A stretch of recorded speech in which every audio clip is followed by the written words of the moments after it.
Binigyan ba natin ng tugon ang pagmamahal ng Diyos sa atin sa pamamagitan ng paghingi ng tawad sa mga nagawa nating kasalanan sa Kanya? Many of you are anxious because of the earthquakes recently.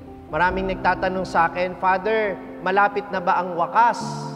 At ang sagot ko dyan ay oo. Because remember, every time you wake up in the morning, that is a step closer to your end. Be it be the end of our lives or be it be the end of the world, whatever comes first. Pero isa lang ang totoo, papalapit tayo sa wakas.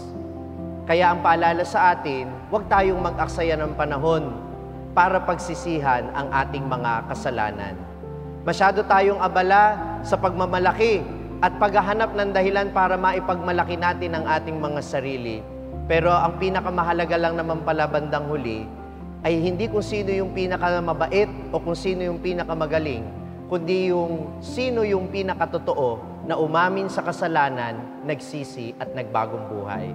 Yan ang hinahanap sa atin ng ating Panginoon.